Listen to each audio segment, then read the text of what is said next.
So you have this meeting, you have that meeting, you have a calendar full of tasks you need to do. You have over 100 things in your head that you're thinking about at all times. And on top of that, maybe you have to cook, you still have to work out, and your stress is just piling on consistently.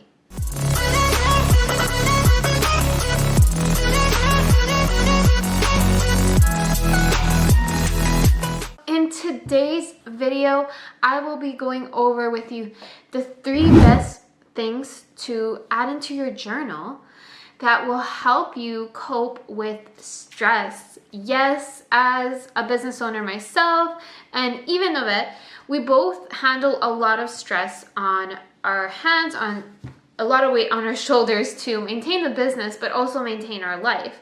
And so over time, over these past 2.5 years, we have learned what exactly is needed to be done in order to kind of manage your stress a little bit better. And so I wanted to hop on here today and share with you those 3 things that have really helped us out in terms of managing our stress. So if you're new to this channel, welcome, and if you are back for yet another video, hello again. My name is Michelle and I'm from Nori Athletics, and on this channel I talk to you about how you can best implement healthy habits so that you not only reach your goal, but you keep them forever. You keep the results forever. Now, the reason we are stressed most of the times is because we live in a negative mindset. We are either approaching life with a scarce mentality, or we are approaching life through the lenses of fear. So we're scared that something will happen, we're worried of what if, how will this, all those sort of things.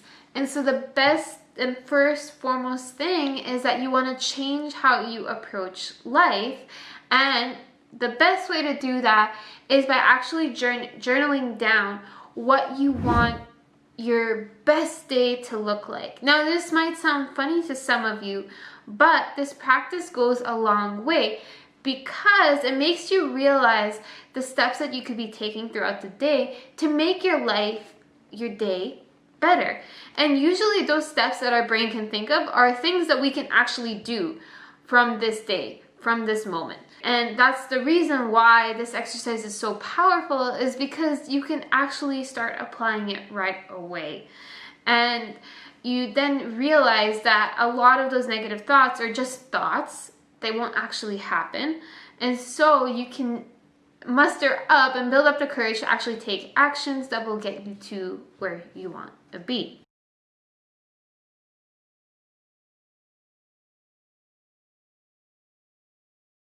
Another thing that is super, super powerful is to actually journal and ask yourself how instead of why. So what does this mean, right? Usually when something is happening, we ask ourselves, why is this happening? Why? And instead, we should be asking, well, how can we change this?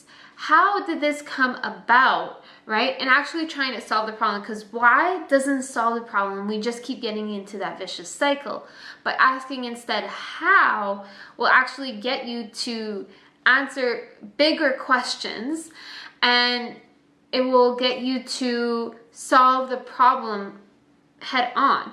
So an example I can share with you is how a client was having difficulty sticking to her meal guide. So we outlined certain types of foods that she could be eating in terms of like what proteins, carbohydrates, fats she can combine, or just how to really match up her nutrition with the goal that she wanted. And so maybe she would do it one day, not do it another day, and she kept going through the same thing, and she kept asking me, why does this keep happening? Why does this keep happening? And so instead, I made her ask how. Instead of asking why constantly, because it will always be the same answer, I asked her, well, how can you change it for next time? So we figured out the reason why it was happening was because she didn't prepare her food days prior. And so she would end up eating whatever she could find, because that's our human instinct, right? We want something quick, we want something easy, we want something fast. So we then ask the question, well, how do we fix this? How do we prevent her from going into the cabinets and doing all that? And we found the reason, or the answer. The answer was for her to prep her meals the night before, or to prep her meals on a Sunday for for 3 days ahead, so that way she was prepared. The reason this was happening was because she was prepared. But when she kept asking herself why, the reason she was getting, the answer she was getting was that, oh, because I suck, because I don't know how to stick to a guide, oh, because I'm not disciplined enough. You see the difference in the answers? You see the quality in the answers? So instead of asking yourself why, ask yourself how you can change it, how you can get the result that you want to get, right? And you'd be surprised what your brain will come up with.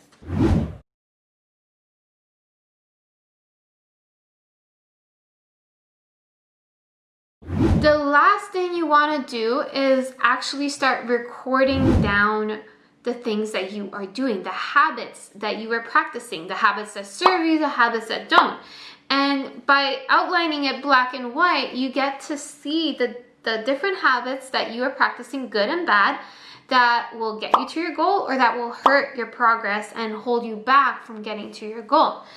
Sometimes we have these concepts, these ideas in our head that we are performing a certain way, but we neglect those little things in between that could be hurting us. Like even just spending an extra amount of time on our phone, like 5 minutes extra, you'd be surprised that could be hurting you because that's taking away from a 5-minute workout that you could be doing.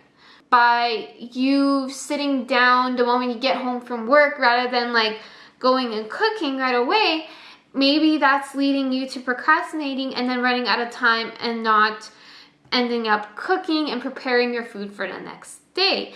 All those sort of things, right? So when you really sit down and write down those things, remember to be truly honest with yourself. And sometimes honesty can hurt a little, right? But the only way you will learn and grow and actually change is by being honest with yourself and by being crystal clear on the things that you're practicing, the things that will move you forward, and the things that are holding you back.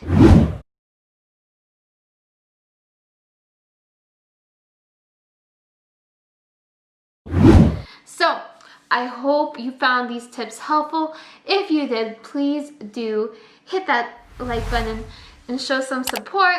And be sure to comment down below, what sort of things do you journal? What sort of things do you practice that help you cope with stress? Stress is a huge thing, and this is why we wanted to cover it. Stress plays with us both physically and mentally, so it can actually drain your body on a physical aspect, make you way more tired and not down to do anything.